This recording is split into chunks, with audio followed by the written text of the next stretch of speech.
Hello friends, welcome to Study Stage. तो आज की इस वीडियो में हम लोग विलोपन विधि और प्रतिस्थापन विधि से समीकरण हल करना सीखेंगे। यानी आपको जो है विलोपन विधि को बनाने के लिए एक अलग वीडियो नहीं देखना पड़ेगा और प्रतिस्थापन विधि से समीकरण को बनाने के लिए कोई एक अलग वीडियो देखने की जरूरत नहीं है। आप सिर्फ इसी एक वीडियो में विलोपन विधि और प्रतिस्थापन विधि से समीकरण को हल करना सीख जाएंगे। बहुत ही इंपॉर्टेंट है विलोपन विधि और प्रतिस्थापन विधि, क्योंकि आपकी 10th क्लास की एग्जाम में 100% चांस रहता है कि विलोपन विधि और प्रतिस्थापन विधि से क्वेश्चन पूछा जाता है और वो क्वेश्चन 5 नंबर का होता है। ठीक, और दोनों को बनाने के बाद लास्ट में हम ये भी जानेंगे कि विलोपन विधि और प्रतिस्थापन विधि दोनों में क्या डिफरेंस है, क्या अंतर है। ठीक, तो चलिए सबसे पहले हम इस समीकरण को जो दिया हुआ है, इस समीकरण को हम विलोपन विधि से सॉल्व करते हैं। तो ये हमारा पहला समीकरण क्या है, 3x + 4y = 10, यानी हमारा ये पहला समीकरण हो गया। और ये दूसरा समीकरण है 2x - 2y = 2, यानी हमारा ये दूसरा समीकरण हो गया। और इस समीकरण को जो है हम किस विधि से बनाएंगे, तो विलोपन विधि से बनाएंगे। तो चलिए समझते हैं कि विलोपन विधि में हमें क्या करना होता है। देखिए, विलोपन विधि में जो है आपको कोई एक पद यानी एक टर्म जो है कैंसिल करना होता है। जैसे कि यहाँ पे दो वेरिएबल दिया गया, एक x वाला है और एक y वाला है, दो वेरिएबल है। तो किसी एक वेरिएबल को आपको यहाँ से लुप्त करना रहता है। विलोपन का मतलब क्या है, विलोपन कर देना यानी छुपा देना।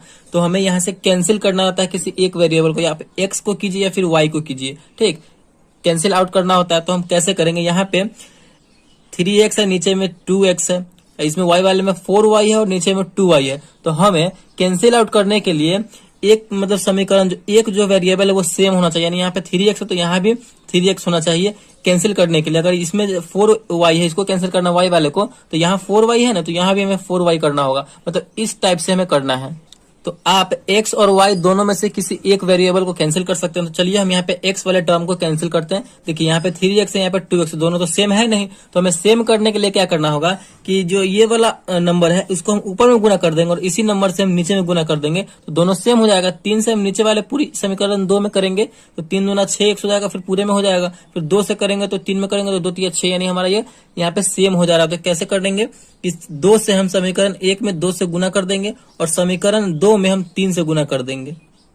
आप समझ रहे हैं ना, बस इसी टाइप से आपको करना है। मतलब आपको ध्यान से समझते चलना है। तो गुना करेंगे तो समीकरण 1 में जो है ये 2 से पूरा में गुना हो जाएगा। तो गुना कीजिए, हमारा नया समीकरण बन जाएगा 3 दूना 6x प्लस है तो प्लस, फिर 2 से 4 में करेंगे तो 4 दूना 8y = 10 में 2 से करेंगे तो 10 दूना 20। हमारा ये समीकरण तीसरा बन गया, हमारा ये नया समीकरण बन गया। फिर 3 से इस पूरी समीकरण में होगा तो 3 दूना 6x, माइनस है तो माइनस, फिर 3 में 2 से करेंगे 3 दूना 6y, फिर = 3 में 2 से करेंगे तो 3 दूना 6। ये हमारा चौथा समीकरण हो गया, नया समीकरण बन गया। अब हम यहाँ पे देखिए एक टर्म बिल्कुल सेम हो गया, यानी वेरिएबल सेम है। 6x ऊपर भी है और 6x नीचे भी है, तो दोनों यहाँ पे कैंसिल हो जाएगा। तो चलिए यहाँ पे हम कैंसिल करते हैं। तो 6x प्लस में ऊपर भी और 6x नीचे में प्लस में है, तो इसको हम घटाएंगे तभी ना कैंसिल होगा। मतलब 6x में से 6x अगर घटेगा तो यहाँ पे 0 हो जाएगा, यहाँ पे कट जाएगा। तो यहाँ पे जैसे हम आप एग्जाम में लिखेंगे 10th क्लास के एग्जाम में, बोर्ड एग्जाम में, बिल्कुल उसी प्रकार हम बनाएंगे और जिससे कि आपको 5 में 5 नंबर मिल सके। तो यहाँ पे हम लिखेंगे समीकरण 3 और 4 को घटाने पर, समीकरण 3 और 4 को यहाँ पे हम घटाएंगे तो घटाइए 6x + 8y = 20 है हमारा तीसरा। चौथा है 6x - 6y = 6 है। तो इसे हम घटाएंगे, घटाइए। 6x प्लस में है और नीचे हम घटा रहे हैं तो माइनस का चिन्ह रहेगा, तो 6x यहाँ पे माइनस में हो गया, तो यहाँ पे ये कैंसिल हो जाएगा क्योंकि बराबर में कैंसिल हो जाएगा। देखिए नीचे वाले चिन्ह को हमेशा आपको देखते चलना है। आप यहाँ पे माइनस का चिन्ह हम क्या कर रहे हैं, तो घटा रहे हैं। तो माइनस यहाँ पहले से है, ऊपर वाले को नहीं देखना है, इसको देखना है। तो माइनस यहाँ पहले से है और हम माइनस कर रहे हैं, तो माइनस और माइनस मिलकर क्या होता है, तो प्लस होता है। तो अब हमारा ये दोनों जुड़ जाएगा, ऊपर वाला भी हमारा प्लस में हो गया, नीचे वाला भी हमारा प्लस में हो गया। ठीक, तो 8 और 6 को जोड़ेंगे तो हमारा हो जाएगा 14। y है तो y, घटा रहे हैं तो घटाइए। यहाँ पे प्लस का यहाँ पे चिन्ह है, माइनस है तो माइनस प्लस मिलकर होता है माइनस, तो घटाइए। 20 में से 6 जाएगा तो यहाँ पे हमारा बचेगा 14। तो y बराबर, y के वैल्यू निकालने के लिए क्या करना होगा, y को अकेला रखना होगा। तो y बराबर 14 तो अपने जगह पे है। अब 14 को गुना में है, बराबर को उधर जाएगा तो भाग में आ जाएगा, तो बट्टे में 14, 14/14 यानी 1। यानी हमारा जो है यहाँ पे y का वैल्यू निकल के चला आया, y = कितना आ गया, तो 1 आ गया। इस प्रकार हमारा y का वैल्यू निकल के आ गया। अब हम इसी y की मदद से समीकरण 1 में या फिर समीकरण 2 में y का वैल्यू रख देंगे तो हमारा x का वैल्यू भी निकल कर चला आएगा। तो चलिए हम समीकरण 1 में आप या फिर 2 में किसी में भी रख सकते हैं। तो समीकरण 1 में हम इस y का वैल्यू रखते हैं। तो चलिए हम समीकरण 1 में एक y का वैल्यू रखते हैं। y का हमारा मान निकल के आया है। तो यहाँ पे हम कैसे लिखेंगे, बजाबते से लिखेंगे समीकरण 1 में y का मान रखने पर। अगर आप इस प्रकार लिख के बनाएंगे तो बोर्ड में आपको बहुत ही अच्छे नंबर प्राप्त होंगे रखने पर। चलिए हमारा समीकरण 1 क्या है, 3x plus 4y equal to 10 है। तो हमें y का मान रखना है, यानी y के जगह पर 1 रखना है। तो यहाँ पे हो जाएगा 3x प्लस 4 और y के जगह पर 1 आया है तो 1 लिखेंगे बराबर 10। 3x प्लस 4 में 1 से गुना करेंगे तो 4 हो जाएगा बराबर 10। तो 3x बराबर क्या हो जाएगा, 4 प्लस में है, बराबर के उधर जाएगा तो माइनस में हो जाएगा। 10 तो अपने जगह पर है, ये ना उधर जा रहा है, तो प्लस है तो माइनस हो जाएगा, माइनस यहाँ पे 4 हो जाएगा। तो 3x बराबर क्या हो जाएगा, 10 में से 4 जाएगा तो बचेगा हमारा 6। तो x बराबर क्या हो जाएगा, 6 जगह पे है अपने। अब 3x को हम उधर भेज रहे हैं, यानी गुना में है, बराबर को हो जाएगा तो भाग में आ जाएगा, यानी 6/2।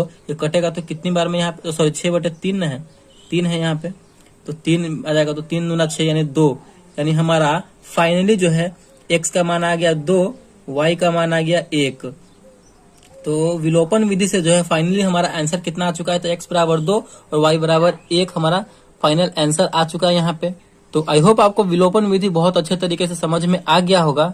तो हमें विलोपन विधि में करना क्या होता है कि आपको एक टर्म को, यानी एक वेरिएबल को आप x को कैंसिल आउट कर सकते हैं या फिर y को कैंसिल आउट कर सकते हैं। अगर हमें y को करना होता तो यहाँ पे हम क्या करते कि इसमें y वाले में, ऊपर वाले में 2 से गुना कर देते तो ये मिलकर हो जाता 4 दूना 8, और नीचे वाले समीकरण 2 में हम 4 से गुना कर देते, तो 2 में 4 से करते तो 8, हमारा ये दोनों बराबर हो जाता 8, तो इसको हम कैंसिल आउट कर सकते थे। आप x को कर सकते हैं या फिर y को कर सकते हैं। तो यही करना होता है हमें विलोपन विधि, यानी एक को विलुप्त करना होता है, छुपाना होता है। इसका नाम एलिमिनेशन मेथड है या फिर लुप्तीकरण विधि भी है। तो आई होप आपको विलोपन विधि से समीकरण को सॉल्व करना आ गया होगा। चलिए अब हम समझते हैं यहाँ पे प्रतिस्थापन विधि से समीकरण को हल करना। तो इसी क्वेश्चन को जो है हम प्रतिस्थापन विधि से सॉल्व करेंगे। 3x प्लस 4y बराबर 10 और 2x माइनस 2y बराबर 2। तो इसी समीकरण को हम प्रतिस्थापन विधि से सॉल्व करके देखते हैं कि हमारा वो वैल्यू सेम आता है कि नहीं x और y का। तो चलिए सॉल्व करते हैं। तो हमारा पे वही समीकरण है जिस समीकरण से हमने विलोपन विधि से सॉल्व किया है इसको। तो चलिए इसी समीकरण को प्रतिस्थापन विधि से सॉल्व करते हैं। 3x प्लस 4y बराबर 10 यानी समीकरण 1 हो गया। 2x माइनस 2y बराबर 2 यानी हमारा समीकरण 2 हो गया। तो विलोपन विधि में हमारा क्या था कि एक पद को हमें कैंसिल आउट करना होता था, यानी छुपाना होता था, ठीक। लेकिन प्रतिस्थापन विधि में वैसा नहीं है।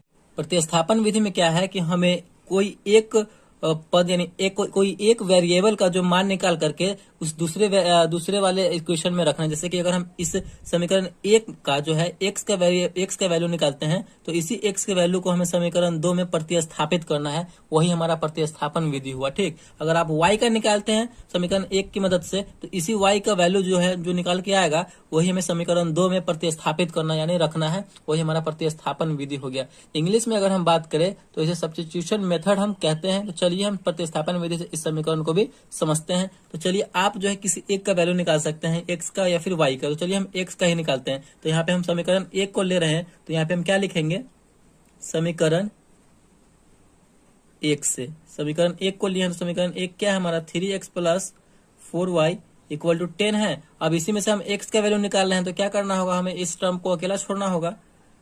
तो 3x बराबर क्या हो जाएगा, हम 4y को उधर भेज रहे हैं तो 10 तो अपने जगह पे है, हम उसको भेज रहे हैं उधर, तो ये प्लस में है, उधर जाएगा तो माइनस में हो जाएगा 10 माइनस 4y। तो x का वैल्यू निकालने के लिए x को अकेला रखना होगा, तो 3 गुना में है, बराबर को उधर जाएगा तो भाग में हो जाएगा, तो हो जाएगा हमारा 10 माइनस 4y बटे में 3 आ जाएगा, ठीक। अब हमारा यहाँ पे x का वैल्यू यहाँ पे ये निकल के चला आया। अब इसी x के वैल्यू को हम समीकरण 2 में x के जगह पर पुट कर देंगे। तो हमें क्या लिखना होगा आगे, तो हमें यहाँ पे लिखना होगा समीकरण 2 में x का मान रखने पर। समीकरण 2 में हम इस x का मान रखेंगे। तो चलिए समीकरण 2 हमारा क्या है, 2x minus 2y equal to 2 है। अब इसी x के जगह पे हम ये वाला वैल्यू रखेंगे, ठीक, ये वाला मान रखेंगे। तो रखिए यहाँ पे हम रखेंगे तो क्या हो जाएगा, 2x के जगह पर रखेंगे ये हमारा 10 माइनस 4y बटे में 3 माइनस 2y बराबर 2। इसे हम सॉल्व कर देंगे तो यहाँ पे हमारा सिर्फ एक y वाला टर्म बच रहा है, तो हमारा y का वैल्यू यहाँ से निकल के चला आएगा। ठीक, इसी प्रकार आपको करना है, बस आप समझते चलिए कि किस टाइप से बन रहा है, किस तरीके से ये बन रहा है। ठीक, तो चलिए गुना कीजिए, यानी इस 2 से हम इस पूरे वाले में ऊपर वाले में गुना हो जाएगा, तो 10 में 2 से करेंगे तो 10 दूना 20 माइनस 4 दूना 8y बटे में 3 माइनस 2y बराबर 2। इस 2y के नीचे कुछ भी नहीं है, तो इसका मतलब क्या 1 है, तो हम 3 और 1 का एलसीएम लेंगे तो हमारा कितना होगा, 3 और 1 का एलसीएम तो 3 ही होगा। तो 3 1 का एलसीएम हो जाएगा हमारा 3, 3 से 3 कैंसिल हो जाएगा एक बार में, तो 20 माइनस 3 से 3 एक बार में कैंसिल होगा तो 8 कम 8 यानी 8y माइनस 3 दूना 6y बराबर 2। चलिए ये आपको समझ में आया, तो नहीं आया होगा तो कमेंट में बताइएगा, हम आपको कमेंट का रिप्लाई करके बता देंगे। चलिए यहाँ पे देखिए अब 20 माइनस 8y और माइनस 6y, तो माइनस 8y और माइनस 6y मिलकर कितना हो जाएगा, तो माइनस 14 हो जाएगा कि 8 और 14, और y है तो y, माइनस में था तो माइनस में लगा देंगे, बटे में 3 है तो 3 बराबर 2।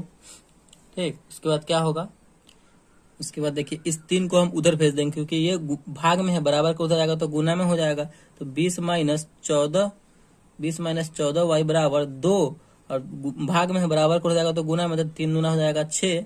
तो यहाँ पे हम y का वैल्यू अब आराम से निकाल लेंगे, तो माइनस 14 y बराबर इस संख्या वाले को संख्या वाले के साथ रखेंगे तो 20 इधर है, प्लस में है बराबर को हो जाएगा, तो माइनस में 6 अपने जगह पे है तो माइनस 20 हो जाएगा।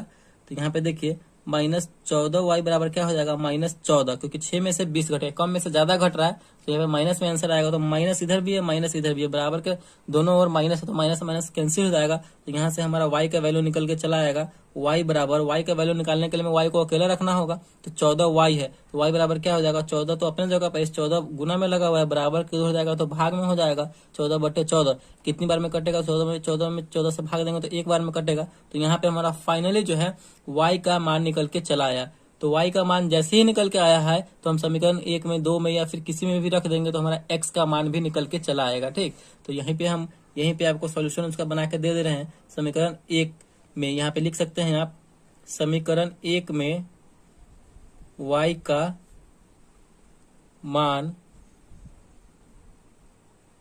रखने पर, तो समीकरण 1 में हम y का मान रखें, समीकरण 1 है हमारा 3x प्लस 4y बराबर 10। आप किसी में भी रख सकते हैं, 1 में भी रख सकते हैं, 2 में भी रख सकते हैं। तो चलिए 3x प्लस 4, y की जगह पे क्या रखेंगे, 1 रखेंगे क्योंकि y का मान हमारा 1 आया है, इक्वल टू 10। 3x बराबर क्या हो जाएगा, देखिए 3x बराबर हम उसको देखिए इस संख्या में 4 में 1 से गुना करेंगे तो 4 हो जाएगा, तो ये संख्या वाला इधर है और संख्या वाला भी इधर, तो संख्या वाला को संख्या वाले के साथ रखेंगे, 4 उधर चला जाएगा तो 10, और माइनस में 4 हो जाएगा क्योंकि ये प्लस में है, बराबर को उधर जाएगा तो माइनस में। तो x बराबर क्या हो जाएगा, x का मान निकालने के लिए x को अकेला रखना होगा, तो 3 को हम उधर भेज देंगे, 10 में से 4 गया तो 6, और बट्टे में यहाँ पे भाग में चला जाएगा क्योंकि यहाँ पे जो है 3 गुना में लगा हुआ है, बराबर को उधर जाएगा तो भाग में हो जाएगा, तो 6 में 3 से भाग दे देंगे, तो यहाँ पे हमारा कट के आ जाएगा 6 बटे 3 यानी 2। फाइनली जो है हमारा x बराबर हो जाएगा 2 और y बराबर हो जाएगा 1, यानी हमारा यहाँ पे प्रतिस्थापन विधि से भी हमारा वही वैल्यू आया, x बराबर 2 और y बराबर 1, और विलोपन विधि से भी हमारा वही मान आया था, x बराबर 2 और y बराबर 1। तो इसी तरीके से हम विलोपन विधि और प्रतिस्थापन विधि को सॉल्व करते हैं। अब समझते हैं कि विलोपन विधि और प्रतिस्थापन विधि में अंतर क्या है। देखिए विलोपन विधि में क्या करना होता है कि विलोपन विधि में हमें एक पद को यानी एक वेरिएबल को आपको विलुप्त करना रहता है, यानी छुपाना रहता है। विलोपन विधि का मतलब ही वही है, यानी एलिमिनेशन मेथड, यानी हम आप एक्स को कट कर दीजिए या फिर वाई को कट कर दीजिए, जो आपको मतलब, लेकिन दोनों सेम होना चाहिए। ठीक, और प्रतिस्थापन विधि में क्या होता है कि आपको किसी एक का वैल्यू निकाल करके, किसी एक या टर्म का यानी एक्स का या फिर वाई का वैल्यू निकाल करके दूसरे समीकरण में प्रतिस्थापित करना, यानी उसका मान रखना, वही हमारा प्रतिस्थापन विधि हुआ। विलोपन विधि में आपको छुपाना है और प्रतिस्थापन विधि में आपको उसका मान उठा करके दूसरे समीकरण में प्रतिस्थापित करना है। बस यही डिफरेंस है प्रतिस्थापन विधि और विलोपन विधि में। एकदम 110% एग्जाम में पूछा ही जाता है, तो दोनों को अच्छे तरीके से आप समझ लीजिए। तो आई होप वीडियो आपको बहुत अच्छे तरीके से समझ में आ गया होगा और विलोपन विधि और प्रतिस्थापन विधि से समीकरण को हल करना सीख गए होंगे। तो वीडियो अगर आपको अच्छा लगा और पसंद आया तो प्लीज वीडियो को एक लाइक कीजिएगा, और चैनल पर नया है तो चैनल को सब्सक्राइब जरूर कीजिएगा। Thank you.